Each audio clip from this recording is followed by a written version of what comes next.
Nous saluons au nom du gouvernement de la République, en sa personne, le grand artiste d'abord, auteur de plus de 3000 œuvres de peinture, qui fut notamment le premier Africain à participer à l'exposition biennale de Venise en 1968, en qualité d'invité d'honneur.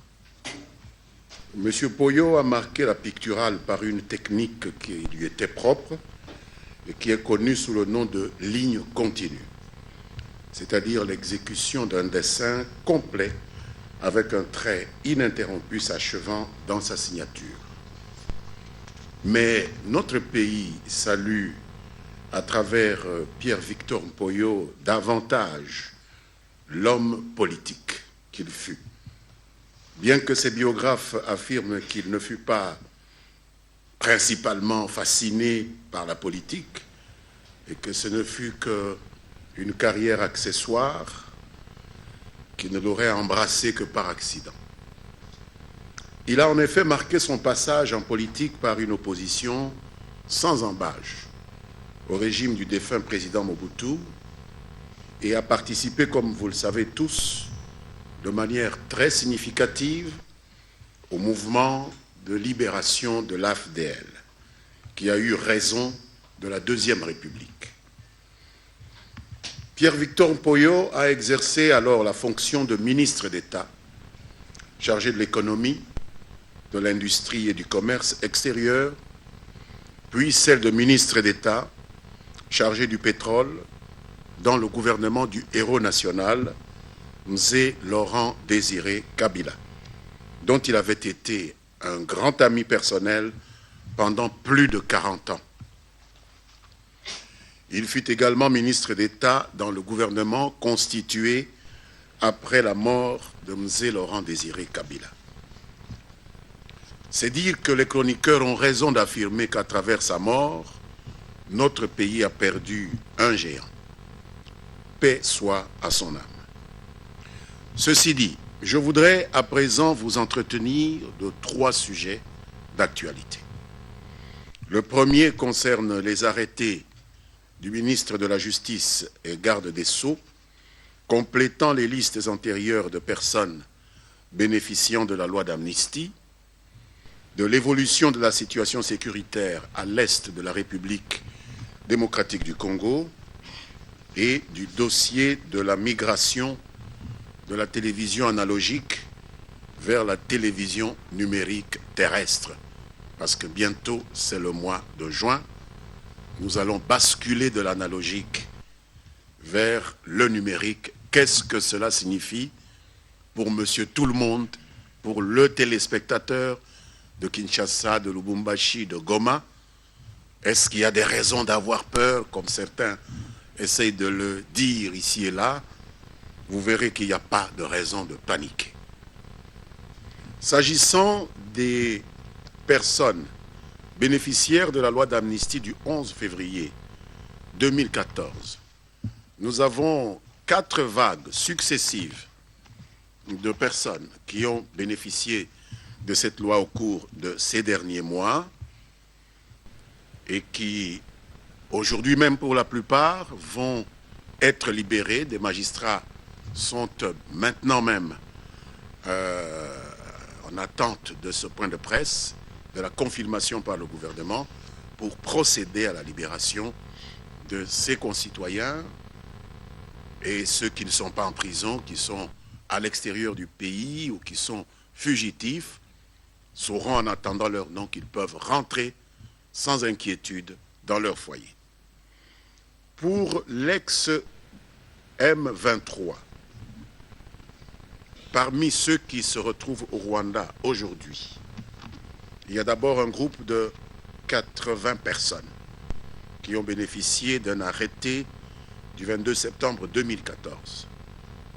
Assombo Atende Fidèle, Bahati Innocent, sous-lieutenant Bahati Kitanganya, lieutenant Bahati Nkundabakula, premier sergent-major Bahati Safari, adjudant-chef Bazima Ziki Joseph, M. Bissimwana Megabe, sous-lieutenant Bizimungu Akili, adjudant Bonane Jacques, adjudant-chef Biringiro Sengimana, Monsieur Shiraka Rula Numugurwa, adjudant-chef S.E. Shiba Moïse, lieutenant Kachema James, Monsieur Gomo Kamal Ideo, adjudant-chef Abimana Eric, adjudant-chef Abimana Kabuzungu, lieutenant Hakizimana Simon, adjudant Irumwa Magnifique, Monsieur Itetia Lukelwa, lieutenant Nyamuremie Dunia Faustin, capitaine Kabaiza Kubana, adjudant Kabendera Patrick, sergent Kabusore Emmanuel, Monsieur Kabuyanga Sebagabo Adolphe, lieutenant-colonel Kakule Makoma Boniface, lieutenant Kamali Akumuntu, lieutenant-colonel Karangwa Biire Justin, capitaine Karisa Ngemani, sous-lieutenant Kariunga Hawe, major Kasereka Tanga Nyoro, lieutenant Katabesha Bazabanza, commissaire supérieur Katembo Kamera, monsieur Katika Wakatika, madame Kibungu Bundia Agathe, lieutenant Kingeza Ali, lieutenant Kimela Kianga Bamoni, adjudant-chef Kipanga Innocent, lieutenant-colonel Kivunza Kasereka, lieutenant Lebadou Tomela Buna André, monsieur Liri Pangabu, monsieur Lukompa Lukelwa, monsieur Lulenga Mukenga, lieutenant Mapendo Sezikei Sabaniza, lieutenant Boneza Kanyiji Yusi Emmanuel, adjudant-chef Michio Shukuru, capitaine Migambi,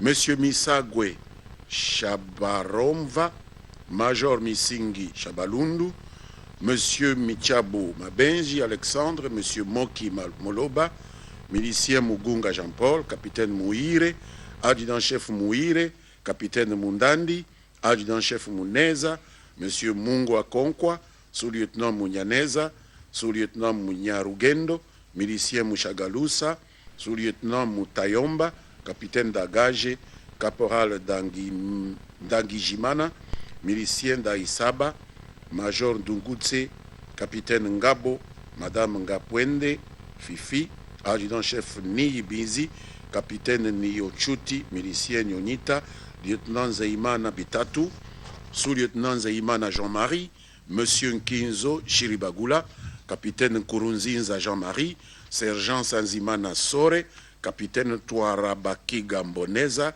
adjudant de deuxième classe Rugamba Claude, sous-lieutenant Rukapo Jacques, sous-lieutenant Rukundo Eric, lieutenant Sanane Sebangezi et capitaine Ouimana Justin. Toujours ex-M23, toujours au Rwanda. Deuxième groupe de 42 personnes, arrêté numéro 206 du 7 novembre 2014. Au Rwanda, donc 42 personnes. Ex-lieutenant-colonel Bantu Kakira, ex-lieutenant-colonel Muzungu Zabanita, ex-lieutenant-colonel Kapasi Nyamate, ex-major Bahati Murimbo, monsieur Senzira Patient, monsieur Gaché Machar, ex-adjudant-chef Kurunzinza Sentama, ex-adjudant-chef Senzira Nyabienda Vincent, milicien Sabimana Takiruta, ex-adjudant Maniro Zakayo, ex-sergent Bariang, ex-caporal Basengo, ex-lieutenant-colonel Mugabe Rumanyika, milicien Masumbuko Zabonimpa, héritier milicien Moussa Biama,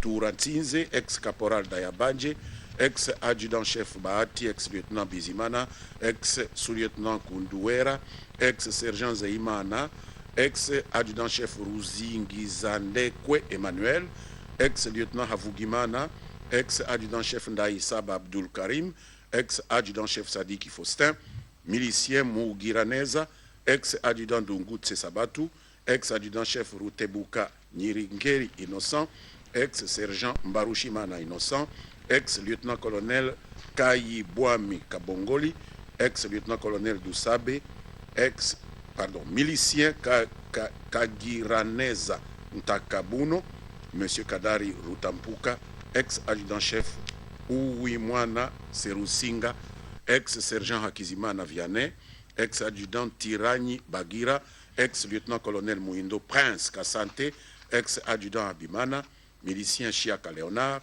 milicien Ndagijimana Eric, ex-adjudant Vukieke Jean Damascène, ex-sergent Hatege Kimana Faustin, ex-major Bisengimana Bolingo Samuel. Toujours ex-M23 en Ouganda, 77 personnes. Ex-commandant Mukenge Mupenzi Raymond, militaire Nyandwi Zabarinda Christian, ex-commandant Rutikanga Bosco, ex-commandant Amani Claude, ex-commandant Bahati Rukinisha, ex-militaire Bazimana Kamanzi, militaire Manduku Bebe, milicien Datimana Théodore, milicien Mugabe François, Mundeke Saleh Chogojano, Balume Buunda, Sukaka Agusa Dieudonné, Katembo Ndalieni Julien, Akilimali Lugutu Serge, Kambale Bailanda, Barolere Bashirukenge, Uza Mukunda Rubumba, Kisanga Isa, Hakizimana Biagasani, Bakunzi Nkabwe, Muhamenimana Aline, Sadi Kalumbi, Gakomeye Bendera, Ndayambaje Rwakabuba, Manzi Chuti, Batei Wahangi, Selemani Daudi, Mabuye Kazaza, Ntebutsi Ndazihie, Sediri Mezali Eliezer, Aisha Mwiza, Madame, Sebiogo Tumusifu, Birori Mukire, Kakuro Sembangare, Kaitesi Grace, Madame, Madame Nyiraneza Rwamakuba, Madame Gassahani Kambimbi, Monsieur Masengesho Charles, Gasore Adolphe, Musaga Tibarunana, Ndayambaje Birahira, Mugisha Nsavura, Bazimazika Gasivwa Basile, Isa Musanga, Zita Musanga, Bahati Musanga, Madame Uwimwana Chantal, Madame Zawadi Yvette, Madame Umuhoza Emerance, Monsieur Yeza Rugagi, Nkundimana Mukongo, ex-lieutenant Ngabo Machago Alphonse, ex-commissaire supérieur Sebouya Kinya, ex-major Mounyaneza, ex-major Bizimana Kamanzi Félix, ex-major Kabaiza Samuel, ex-commissaire principal de police Toumaini, policier Sabimana Machami, Monsieur Mpambuka Dungutse Prince, Madame Beza Gassana Angélique, Monsieur Sebatoire Sinamenye, Monsieur Moussonera Barakabouye Benson, commandant Karissa Pierre-Jacques, Madame Nira Gapira Kouinika Chantal, lieutenant Chiaka Mupenzi David, ex-lieutenant Mourenzi Vedach, Monsieur Mouniarutete Noimi, Monsieur Sanzimana Zawadi, Kayitsinga Bazinga, Kabanga Mouindo Vianney, Kaberuka Rumanira, ex-commissaire de police principal Kashabuka Bukambiza Jacques, ex-capitaine Moussana Nyampinga Bruce, Monsieur Saleh Ahmed Papi, Monsieur Kanyamuhanda Zasifura Essiel, Monsieur Sabimana Rukarakamba Jean-Alexis, Monsieur Maniraguha Biagasani Aimable. Ex-M23, mais présent à Goma, Monsieur Biango Bouira Eugène, Monsieur Mouroula Moudekereza Patrick, Monsieur Jajachi Chishokani Jean-Claude et Monsieur Sibobana André. Toujours ex-M23. En Ouganda, 143 personnes. Ex-commandant Mugabo Shafi Robert, soldat Nibizi Gassore, Monsieur Bizima Mouindo Paul, Monsieur Mouvuzi Vincent, Madame Ouibambe Baudouine, Monsieur Ndungutse Nepo Moussen, Abdul Shinani Kabendera, Wambaza Claudine, Mutezabana Vianney, Hirwa Kapitula Félix, Muramira Nsana, Rutangungira Kaizare César, Safi Sangatwa Jennifer, Munyatabwa Célestin, Mahatane Kabori, Kadobo Bihire, Kamanzi Mfizi Jean de Dieu, Tuombe Kagunga Nicolas, Wambutsa Tembea, Amundala Atulangi Atanas. Ex-lieutenant-colonel Ngabo Machago Alphonse, ex-major Mounyaneza Kamanzi Christian, ex-major Bizima Kamanzi Félix, ex-capitaine Mounyaneza Ruguiza Patrick, ex-capitaine Sazifura Deni, policier Mouhire Votez, ex-commissaire principal Bizimungu Kananoura Germain, ex-sous-commissaire de police Nsengiumva Aimé, ex-commissaire Amani Kamanzi Faustin, civil Bigiramana Pascal Kaméléon, ex-capitaine Muneza Rwanyange, Bimenyimana Kiriou Mwami, Maniraguha Serge, ex-lieutenant Habumuremie Samuel, Manzi Moussemakweli Claude, ex-major, ex-commandant adjoint Samvoura Joseph Seruhungu, ex-adjudant-chef Vumili Ambanz Antoine, ex-lieutenant Sanzi Nika Gentil, ex-major Mugi Chabaraka Bosco Serge, ex-lieutenant-colonel Luanda Boutou Daniel, ex-lieutenant-colonel Tamujinga Tamiheye Jean-Paul, ex-lieutenant-colonel Kamari Ntaganda Dieudonné, ex-capitaine Wanyagasani Delice, ex-commandant Semivumbi Vincent, ex-capitaine Rougarou Razouzi Vincent, ex-major Zagabe Mibour Omer, ex-major Bahati Suleiman Mirindi, ex-major Olibi Chamara Claude, ex-capitaine Sebangare Mounyabarenzi, ex-capitaine Ngabo Innocent, ex-lieutenant-colonel Mugabo Kabera Nelson, ex-major Moutayomba Faustin Mathias, ex-capitaine Banza Bahura, ex-capitaine Hodari Gandhi, ex-capitaine Kamanzi Ndizi Hiwe, ex-lieutenant Sengiumva Ruchogoza, ex-sous-lieutenant Mouhire Jack, ex-sous-lieutenant Bizimana Simone, ex-commandant Mouhire Binei Patrick, ex-sous-lieutenant Amani Havugimana Jean de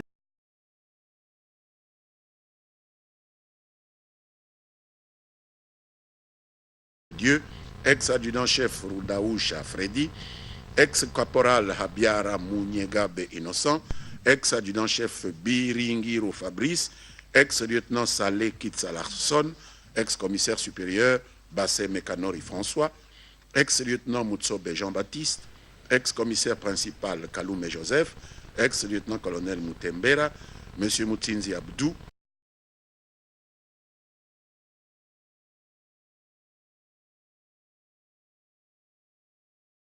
ex-adjudant-chef Sengia Rémie Jacques, ex-sergent Habimana Moutaba Ruka, ex-caporal Habifura Isaac Tarsis, ex-caporal Ndangijimana Emmanuel, ex-adjudant-chef Nkuruziza Claude, ex-major Keke Razi Kewar,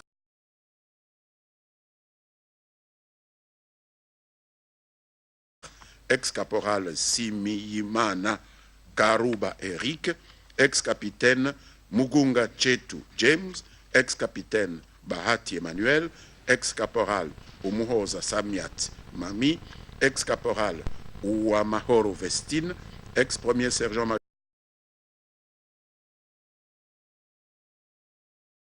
major Rukondo Badachoka Francine, ex-caporal Rui Djema Kagabo Freddy, ex-lieutenant Kasere Kanguza Jean-Louis alias Kiazi, ex-caporal Umuhoza Espérance, ex-capitaine Mourenzi Karimba Christophe, ex-capitaine Mounyakindi Joseph, ex-lieutenant Bouecha Malela Ezekiel, ex-lieutenant Pozayo Muhanuka, ex-lieutenant Sengiumva Mourouana Chaka Dieu merci, ex-lieutenant Mounihire Moulawako Moïse, ex-lieutenant Kalissa Bayingana Emmanuel, ex-lieutenant Mouhamoudou Joseph, ex-adjudant-chef Mouhombo Baloume Espoir, ex-adjudant-chef Boutou Luanda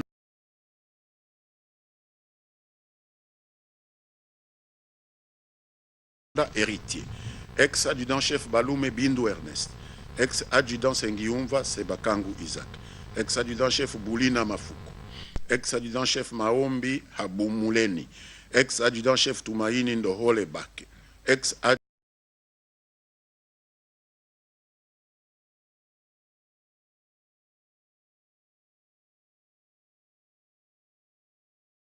ex-adjudant Mounezero Zabarinda, ex-adjudant Gabo Justin, ex-caporal Caleb Mouima, ex-caporal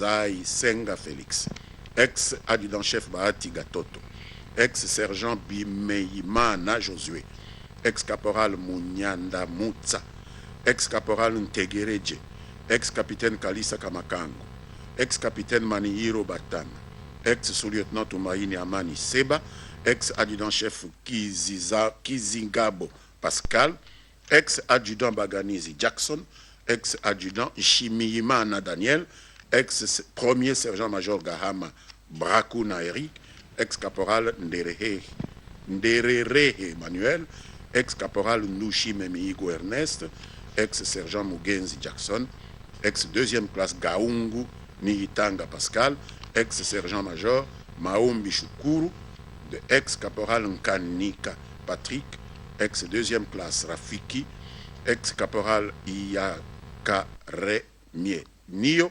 ex-caporal Mugisha Claude, ex-capitaine Makuta Rushemeza, ex-sous-lieutenant Boutera John, ex-sous-lieutenant Sadiki John Nelson, ex-adjudant Sabimona Ngabo, alias Monseigneur, ex-lieutenant Dayambaje Aloïs, ex-sous-lieutenant Abeshouti Emmanuel, ex-adjudant-chef Chishugi, ex-sous-lieutenant Kasongo Célestin, ex-sous-lieutenant Gasore Amani, ex-adjudant Maono Makoma Tenest, dans la prison militaire de Ndolo, ex-colonel Kumba Kacho Simon, ex-colonel Karate Aloro Moya Yosa, M. Dedonga Nikpa Eric.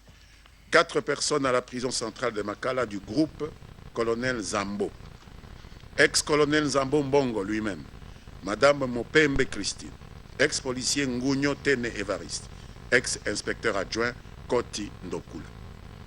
Dossier ARP Faustin Mounene, 1 personne à la prison militaire de Ndolo, M. Ndengo Serge. Dossier consup de Bito Bassirwa Serge, 7 personnes à la prison militaire de Ndolo. Ex-colonel Akilimali Moulindo, M. Fundiko Chirinda Gracien, M. Migabo Barako Merwa Gilbert, M. Birachihana Safari Floribert, M. Dounia Bahaya Stéphane, ex-agent de police Sengi Nagera Niye Jean-Pierre, ex-agent de police Mapendo Matembera. Dossier Bakatakatanga, 1 personne à la prison centrale de Ndolo, M. Ngoï Fabien. Autre, dossier ARP Faustin Mounene, prison militaire de Ndolo, M. Seboutou Sekula, ex-sous-lieutenant Goulou Magonde Richard, Chimanga Kambala Nestor, Lubala Lubasu Simon, Etanda Mbala, Nangenengo Nyangaka, Siamu Calvin, Mobonza Liwondo, Ngongela Esopa alias Nzoku, Embilo Banababe Willy, Ingulu Cheche, Nyange Mbongi, ex-adjudant Yange Mbongi. ARP Faustin Mounene, M. Kalala Kibwenge Alain, ex-lieutenant Mangongo Liaou Gabriel, ex-capitaine Samba Koyagbia, Ngbanda Jimmy, groupe Ngbanda Jimmy Abumba, 3 personnes. Ex-lieutenant Kwanzapa Biongo alias MK, ex-capitaine Kobo Lisambo Désiré, M. Balingongo Ndonda Michel alias Dova. Mouvement insurrectionnel d'Ibana Congo, 1 personne. Ex-lieutenant Mpassa Mola Ange. Mouvement Enyele, 1 personne. M. Maboya Mazobo Djibril. 1 personne dans le groupe Ngbanda Jimmy Abumba ayant signé l'acte d'engagement à Kinshasa, ex-sous-commissaire Ikolo Bayela Pascal alias Inter. De l'ex-groupe armé M23, M. Itimana Ntavuga Biose, M. Irenge Baguma, M. Beni Sambo Jean.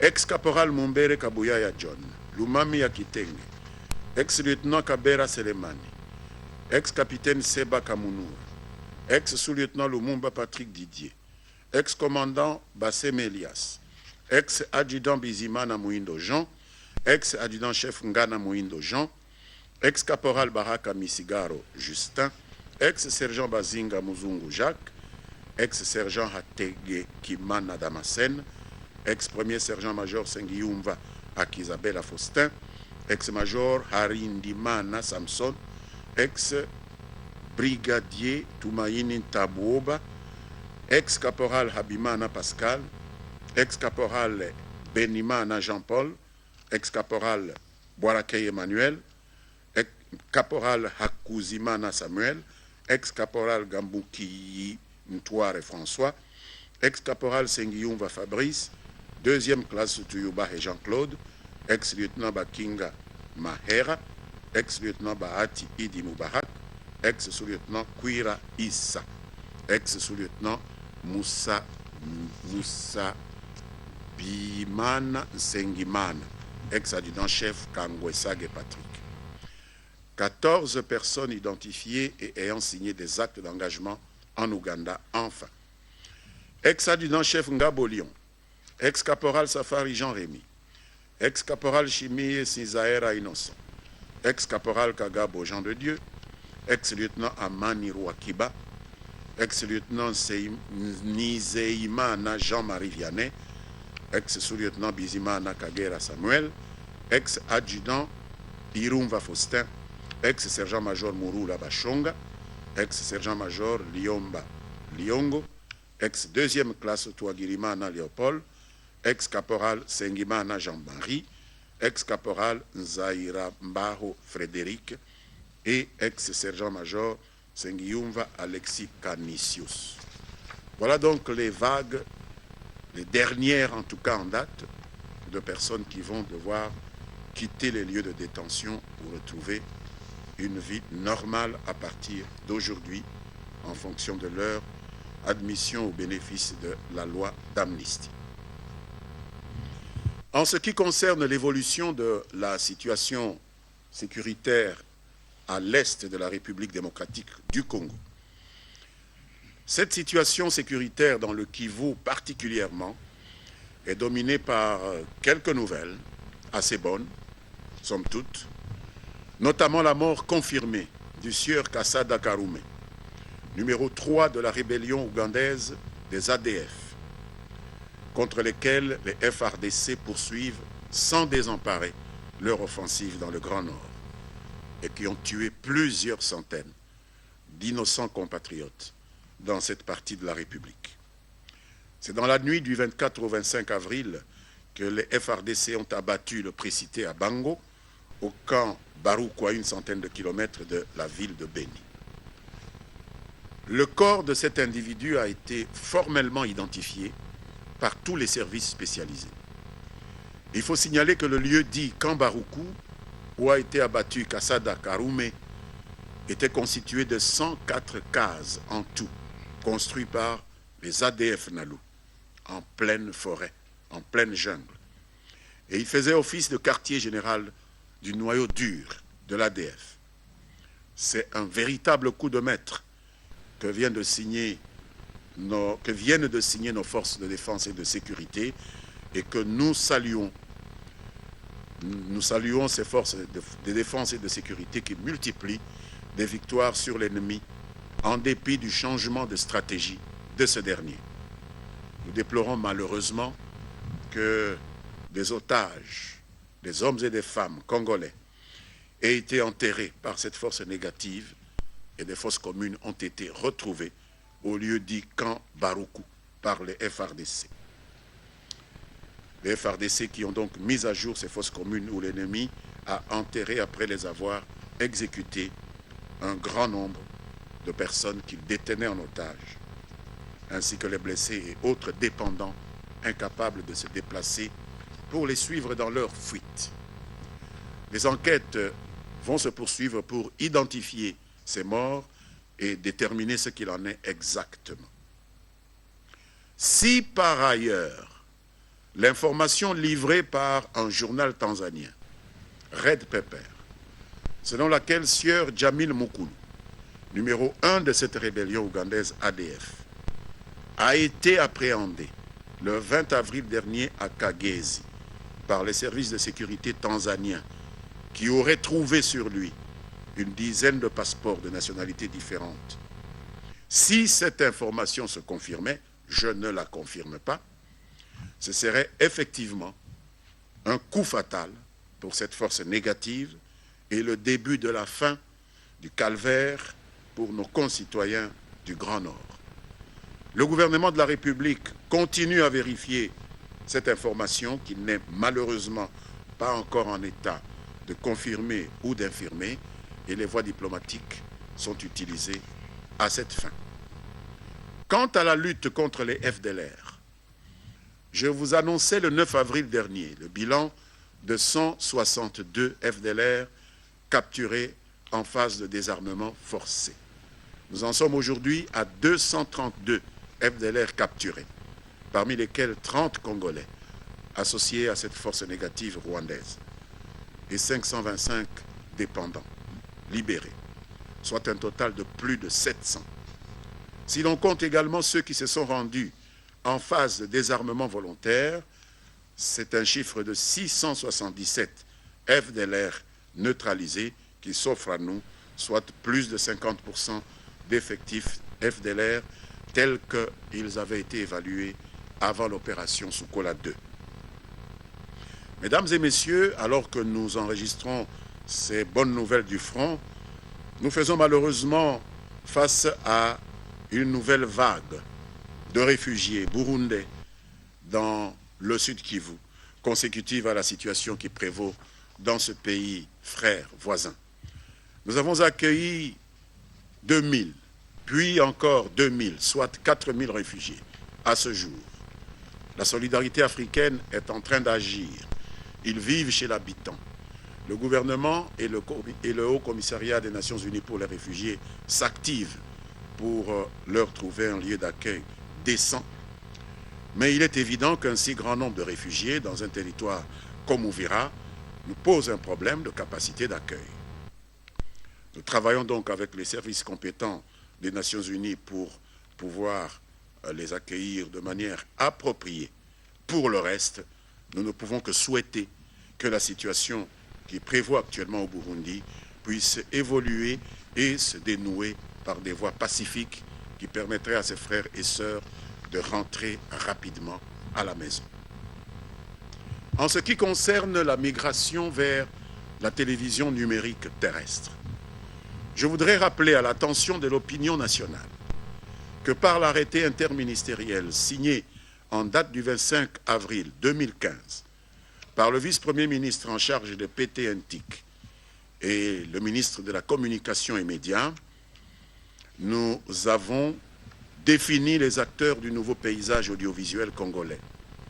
Nous avons également procédé à la récupération par l'État congolais des fréquences analogiques dont personne n'aura plus besoin après le mois de juin qui avait été octroyé aux chaînes de télévision. Et nous avons interdit toute importation, toute fabrication et toute importation en République démocratique du Congo des récepteurs TV analogiques, c'est-à-dire des récepteurs TV qui ne sont pas numériques. Le gouvernement a ainsi engagé, même si c'est sur le tard, comme on nous l'a dit, le processus d'arrêt de la diffusion télévisuelle analogique pour passer à la diffusion de la télévision numérique terrestre. Cette migration de l'analogique vers le numérique interviendra de manière effective à partir du 17 juin prochain. Il est donc demandé à tous les téléspectateurs congolais de faire désormais un peu attention lorsqu'ils veulent acquérir un appareil récepteur TV, de ne pas acheter des récepteurs TV analogiques, de n'acheter que des récepteurs TV numériques. Les importateurs et distributeurs de tels appareils doivent également savoir qu'il est interdit désormais de fabriquer et d'importer ou de commercialiser en République démocratique du Congo des récepteurs TV analogiques, puisque la République démocratique du Congo n'est pas la poubelle de l'Afrique.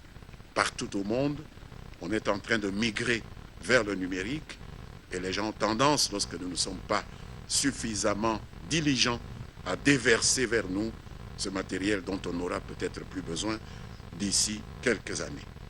Mais la bonne nouvelle pour ceux qui détiennent encore du matériel analogique, c'est que tous ceux qui possèdent de tels récepteurs, et nous les savons nombreux dans nos familles, des télévisions analogiques, ils pourront continuer à recevoir les émissions, même en numérique, moyennant un décodeur qui sera très, très bientôt disponible. Parce que tout se passe donc au mois de juin. Il n'y a donc pas de raison de paniquer, comme nous l'avons entendu certains pousser les Quinois ou les autres Congolais à le faire. Il n'y a pas de raison de penser à se débarrasser de nos bons vieux appareils analogiques. Il suffit d'acquérir les décodeurs qui vont être très, très bientôt disponibilisés, aussi bien sur les marchés qu'autrement. Le gouvernement va faire une communication là-dessus. Je tiens à préciser que cette décision de basculer de la télévision analogique vers la télévision numérique n'est pas le fait de la seule République démocratique du Congo. C'est une décision de l'Union internationale des télécommunications qui concerne tous les pays du monde et dont la République démocratique du Congo est membre. Nous sommes membres signataires de l'accord de l'Union internationale des télécommunications et nous ne pouvons unilatéralement nous soustraire de cette migration. Le gouvernement tient donc à rassurer nos compatriotes, à les inviter au calme, car ils s'emploient à répondre aux besoins irrelatifs, puisque nous faisons en sorte qu'il n'y ait pas d'écran noir ou d'écran bleu vers la mi-juin en République démocratique du Congo. Des facilités sont à l'étude au niveau du gouvernement, au niveau des opérateurs des médias, au niveau des usagers, afin de les accompagner dans cette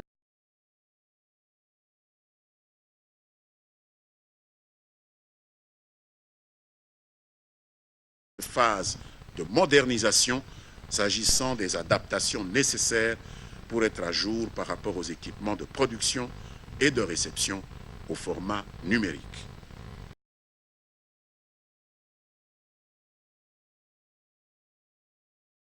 Il faut donc arrêter de propager de fausses nouvelles. Il faut s'adonner plutôt à un travail pédagogique concomitamment avec celui que les experts du Comité national de la migration vers la télévision numérique terrestre sont en train d'entreprendre pour expliquer à nos concitoyens les avantages de cette nouvelle technologie. Je vous remercie. Voilà. Nous passons donc à la deuxième partie qui concerne le débat ou l'échange entre le ministre et porte-parole du gouvernement et la presse. Sur ce, nous prenons une question à chacun et le ministre va intervenir à chacune d'intervention. Merci. Merci beaucoup. Christian Ilongo pour B1.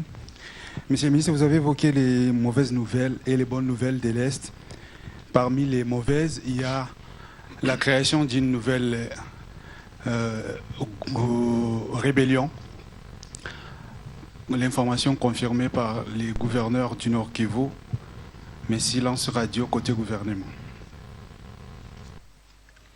Le gouvernement n'est pas en mesure de confirmer cette information. Le gouverneur du Nord Kivu a ses sources, le gouvernement a les siens. Nous attendons que nos services, qui sont à pied d'œuvre, nous disent ce qu'il faut penser exactement de cette bien curieuse initiative. Est-ce que c'est quelque chose de crédible qui mérite vraiment de nous inquiéter ou non? Parce que ce n'est pas tous les vents qui doivent nous inquiéter. Il y a des vents qui peuvent passer sans vous inquiéter, vous et nous. Nous attendons et vous serez informés au moment opportun lorsque les services compétents nous donneront des choses beaucoup plus détaillées. Mais nous suivons l'affaire et le fait que le gouverneur ait pu confirmer cela est pour nous source de préoccupation. C'est pourquoi nous y avons mis tout le sérieux avec tous les services compétents pour nous donner des informations beaucoup plus détaillées. Cyril Milandou, Radio Top Congo FM. Monsieur le ministre, je vous ai suivi, mais je n'ai pas entendu les noms de certains bénéficiaires de la loi d'amnistie, tels que Maître Firmé Yangambi. Il y a aussi Prince Willy Michiki, Pour quelles raisons est-ce le gouvernement devait-il pas se dédire pour avoir annoncé qu'il transportait une cargaison d'armes? Merci beaucoup. Je ne sais pas d'où vous tirez l'impression qu'il y a des noms des bénéficiaires d'une amnistie. Une loi d'amnistie ne comporte pas de nom de bénéficiaires. Une loi d'amnistie est totalement basée sur des catégories d'infractions. Je ne connais pas de loi d'amnistie où le Parlement dit « j'amnistie monsieur un tel, monsieur X, monsieur Y ». Ça n'existe pas. La loi dit « j'amnistie les auteurs de ce type d'infraction » et on cite les infractions. Il appartient au gouvernement de mettre dans ces catégorisations des personnes en fonction des dossiers judiciaires, des jugements qui ont été rendus par la justice. Donc c'est une très mauvaise interprétation que de prétendre qu'il y a des gens, parce que nous les connaissons, ou parce qu'ils sont nos amis, qui seraient bénéficiaires d'une loi d'amnistie. Non. Est-ce que leur cas rentre dans la catégorisation de la loi? Si c'est oui, leurs avocats n'ont qu'à saisir le ministre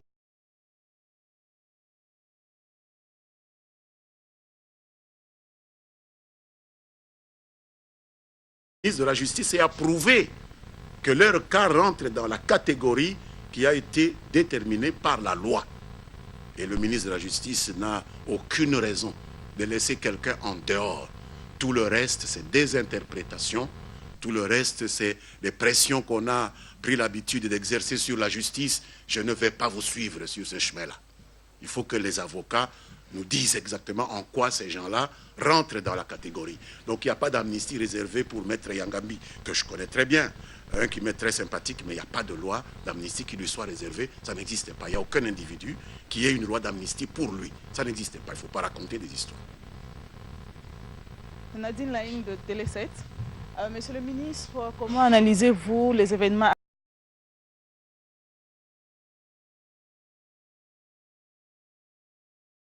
actuels au Burundi et quelles sont les dispositions prises par le gouvernement pour sécuriser la population et protéger nos frontières? Deuxième question, l'Amnesty International section Sénégal et Y en a marre et plusieurs organisations de défense des droits de l'homme avaient prévu d'organiser un rassemblement devant l'ambassade de la RDC au Sénégal hier jeudi. Malheureusement ou heureusement, ce rassemblement n'a pas eu lieu, il a été interdit.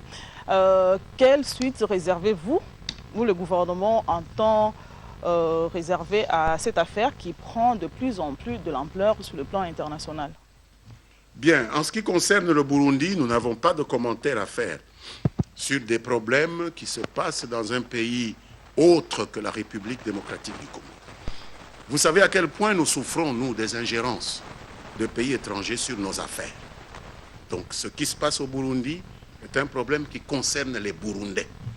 Ne vous attendez pas à ce qu'un gouvernement responsable comme celui de la RDC se transforme maintenant en je ne sais quel Deus ex machina, dirigeant de la région des Grands Lacs, patron des pays. Au nom de quoi nous allons aller faire des commentaires sur ce qui se passe au Burundi? Les Burundais font leur lit comme ils entendent se coucher. Ceux qui veulent s'immiscer dans les affaires du Burundi sans être Burundais ont tort. Nous les condamnons et nous n'allons pas faire comme eux. Ça ne nous regarde pas. Nous nous occupons de nos frontières. Je venais de vous donner nos préoccupations.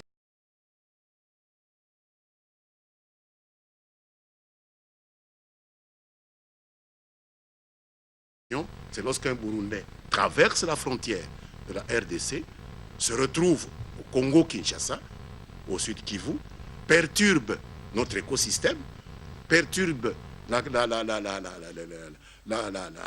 la quiétude de nos compatriotes d'Ouvira. Ça nous préoccupe et nous parlons avec les Nations Unies pour leur trouver un logement décent pour que la paix puisse régner chez nous. Ça se limite à ça.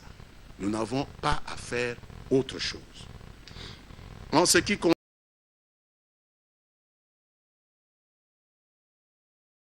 concerne le Sénégal, effectivement, ce principe est violé par ce que vous appelez Amnesty Sénégal. Un certain nombre d'organisations sénégalaises auraient projeté de marcher aujourd'hui au Sénégal contre le gouvernement de la RDC. Mais laissez-moi rire. Des Sénégalais au Sénégal qui marchent contre la RDC. Mais la RDC, c'est quoi? Une province du Sénégal? Depuis quand? Pourquoi les affaires qui se passent au Congo doivent faire l'objet de marches ou de protestations ou d'interpellations? Pourquoi le gouvernement congolais doit être interpellé sur des problèmes congolais par des citoyens sénégalais au Sénégal? Je ne crois pas que les Sénégalais ont affaire avec les institutions congolaises. Donc, il y a eu une marche prévue contre notre ambassade à Dakar et que le préfet de Dakar a interdit cette manifestation. Je m'interdis même de commenter l'interdiction du préfet de Dakar.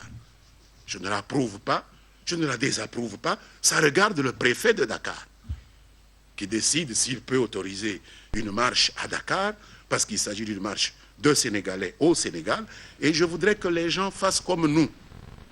Nous n'avons pas à nous mêler des problèmes de gestion quotidienne de la vie publique dans ce pays qui est un pays frère, c'est vrai, mais qui n'est pas une partie de la République démocratique du Congo.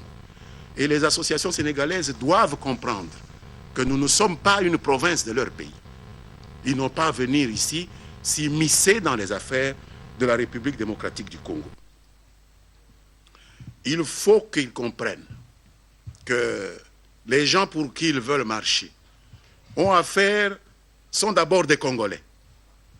Ils ont affaire non au gouvernement de la RDC, qui est représenté par cette ambassade, mais ils ont affaire à la justice de leur pays.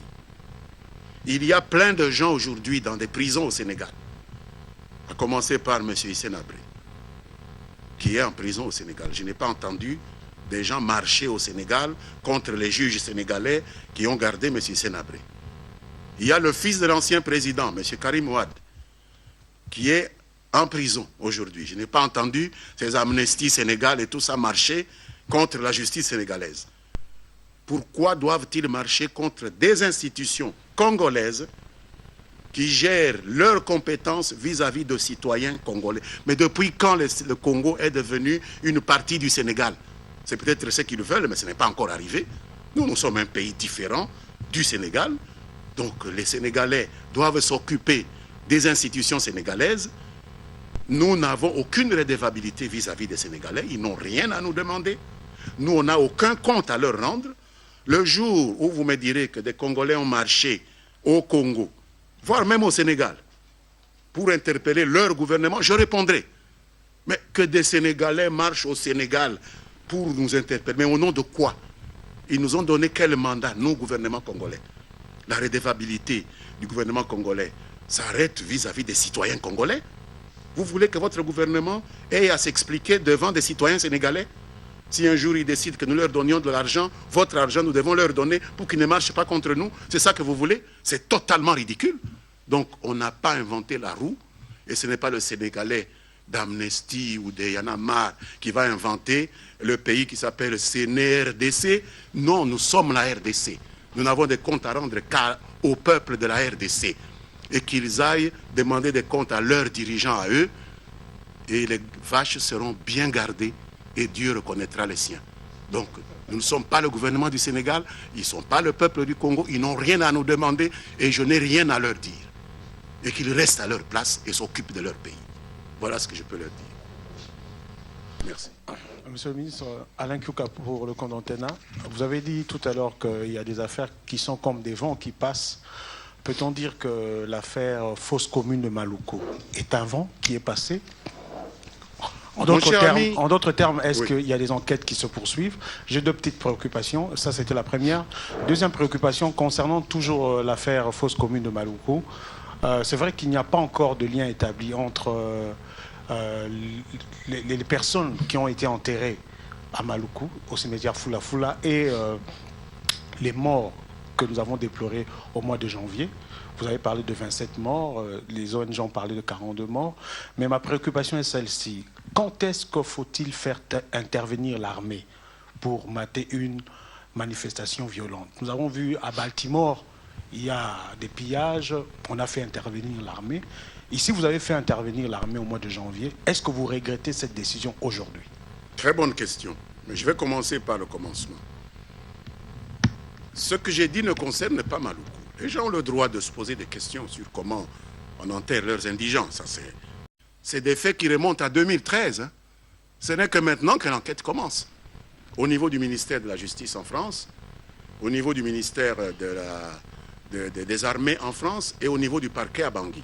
2013. Ici, on est impatient parce que des choses se sont passées en mars. Où sont les conclusions? Non. Une enquête judiciaire, c'est quelque chose de sérieux. Il faut aller jusqu'au bout, il faut creuser. Il se pourrait qu'il y ait de la vérité. Alors, notre magistrature a lancé un appel. Si quelqu'un sait qu'il y a un lien entre les gens qui sont dans cette fosse commune et un crime quelconque, que ce soit dans le cadre des manifestations de janvier ou pas, qu'il se manifeste. Jusqu'au moment où nous parlons, on a eu deux familles qui se sont présentées et qui n'ont pas parlé de manifestants de janvier comme on a voulu le dire, qui ont parlé d'événements qui se sont déroulés 1 an auparavant. Enfin, on ne peut pas avoir tué des gens il y a 1 an et attendre pour les enterrer seulement le 19 mars. Ça n'a aucun sens. Comment on aurait conservé ce corps-là? Donc vous voyez bien que personne ne s'est manifesté. Peut-être qu'ils se manifesteront, c'est pourquoi il ne faut pas se presser de clôturer des enquêtes. Mais jusqu'à présent, personne ne s'est manifesté. Vous et moi, nous constatons cela. Nous n'allons pas dire c'est un vent, puisque c'est encore ouvert. Et je réitère l'appel du magistrat. Si quelqu'un sait qu'il se manifeste, il ne suffit pas d'aller raconter dans les médias pour salir les gens. Le juge est là, le magistrat est là. Dites-lui, moi je crois que mon frère est là-dedans. Moi je crois que mon ami est là-dedans. Jusqu'à présent, il n'y a rien. Alors nous verrons à la fin de la procédure ce que cela pourra très bien donner. Maintenant, venons-en à l'intervention des militaires. 2 cas. Baltimore, aux États-Unis, 1 mort. Un jeune homme que la police arrête, qui donne des coups de tête sur les barreaux de la fourgonnette où on l'emmenait et qui meurt en prison. Et il y a des manifestations assez violentes de la communauté noire. Et le président Obama mobilise l'armée pour venir au secours de la police. C'est normal. Je n'ai pas entendu ni Human Rights Watch, ni la MONUSCO dire qu'il y a un problème. Pourtant, les Nations Unies sont membres, les États-Unis sont membres des Nations Unies. Je n'ai pas entendu un communiqué de New York. Pourquoi vous amenez des militaires dans la rue à New York, à Baltimore et tout ça? Nous avons eu 27 morts ici. Et nous n'avons même pas envoyé les militaires pour arrêter des gens. Nous avons envoyé des militaires faire des patrouilles de dissuasion. Ils ne sont même pas descendus de leur véhicule. Vous avez entendu les communiqués de la MONUSCO. Vous avez suivi le Bureau conjoint des Nations Unies aux droits de l'homme sans prendre au gouvernement. Donc le mort de Baltimore est plus important que les 27 morts congolais. Et vous, journalistes congolais, vous approuvez cela, vous riez. Donc vos morts à vous valent moins que le mort des États-Unis. Et vous vous demandez après pourquoi on vous prend pour des animaux. Pourquoi il y a l'esclavage? Pourquoi il y a le néocolonialisme? Mais c'est vous qui encouragez cela. Je n'ai pas entendu une seule critique. Demandez à la MONUSCO pourquoi il n'y a pas de remarques vis-à-vis des États-Unis qui font sortir l'armée à cause d'un seul mort. Et parce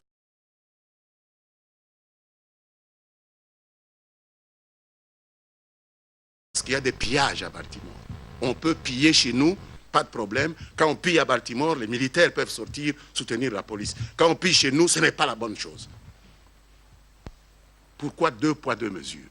Si vous acceptez cela, acceptez que vous êtes des sous-hommes, que vous ne valez pas comme les autres, et cessez de vous offusquer quand on vous insulte. Cessez de dire qu'il y a des racistes. Acceptez que vous êtes des sous-hommes, qu'il y a une sous-humanité et que nous en faisons partie. Voilà tout. Donc ce n'est pas acceptable. 1 et 1 font 2. Nous avons été à leur école, nous savons que c'est comme ça. On ne vous nous dira pas que ce qui se passe aux États-Unis est plus grave que ce qui s'est passé ici au mois de janvier, parce que le monde est tellement petit, nous suivons tous l'actualité. Et donc, si on peut donner la garde nationale là-bas, on peut bien donner de l'armée ici pour soutenir les patrouilles de la police. Et nous récusons les critiques qui ont été faites par la MONUSCO et par le Bureau conjoint des Nations Unies, parce que c'est 2 poids, 2 mesures. C'est du racisme. Nous n'acceptons plus ça.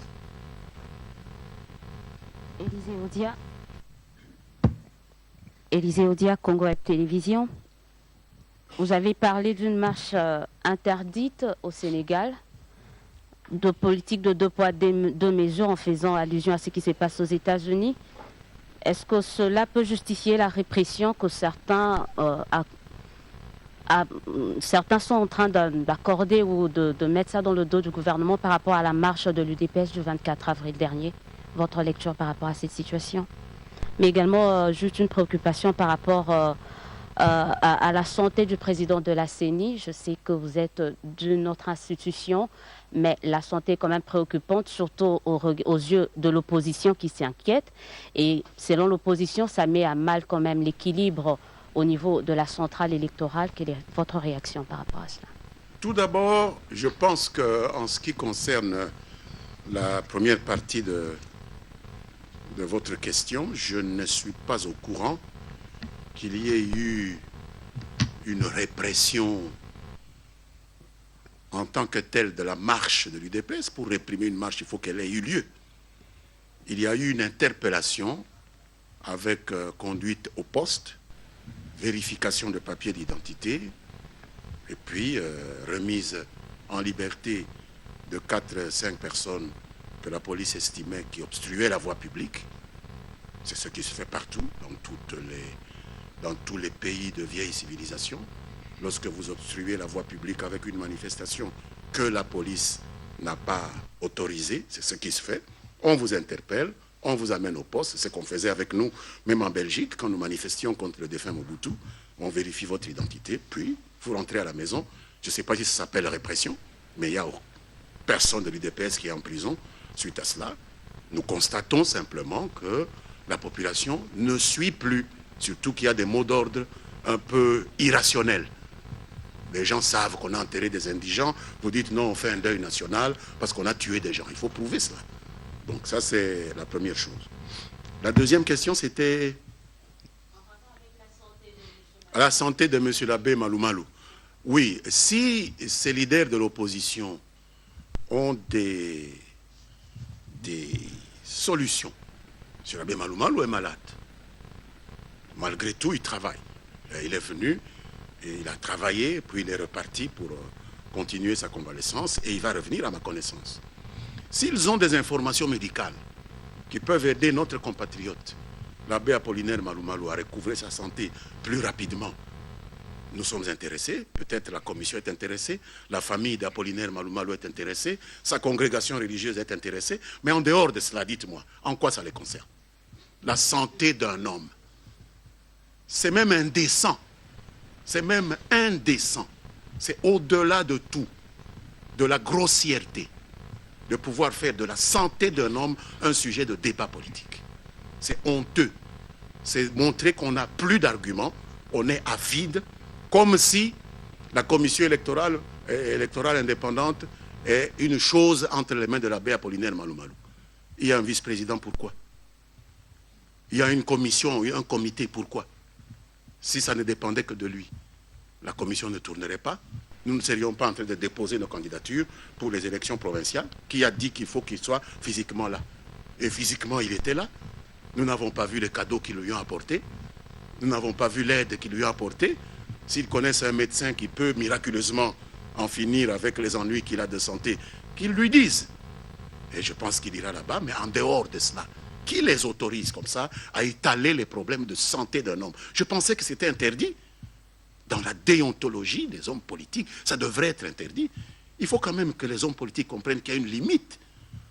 Les problèmes de famille, les problèmes de santé, il y a quand même des limites. Il faut respecter ces choses-là. Voilà. Pour les comptes d'Afrique TV.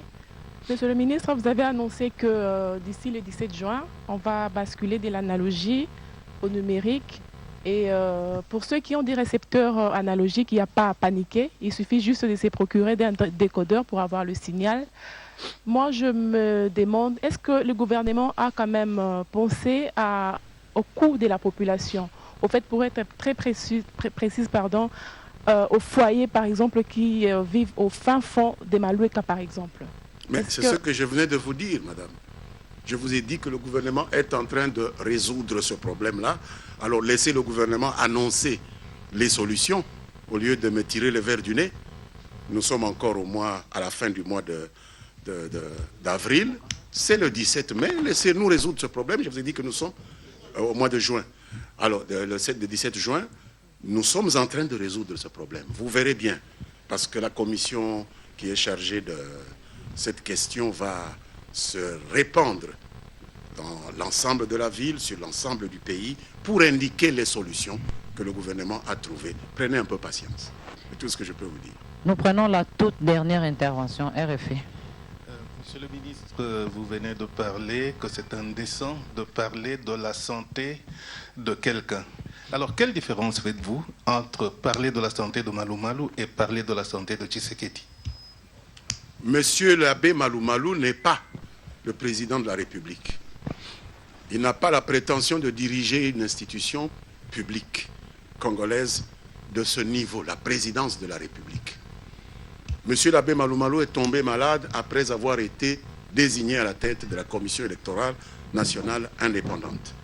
Il est venu ici, il a fait son travail, il est reparti en convalescence. Personne ne nous a dit qu'il est à l'article de la mort. Personne ne nous a dit qu'il est incapable de travailler. Il travaille, puisque parfois il préside des réunions. Nous ne voyons pas en quoi cette façon-là de dire qu'on donne, même lorsqu'on demande des nouvelles de la santé de M. Tshisekedi, on n'a jamais été jusqu'à dire qu'on nous donne son bulletin de santé. On veut savoir s'il sera capable d'assumer les fonctions de président de la République qu'il n'a pas encore eu. Vous comprenez?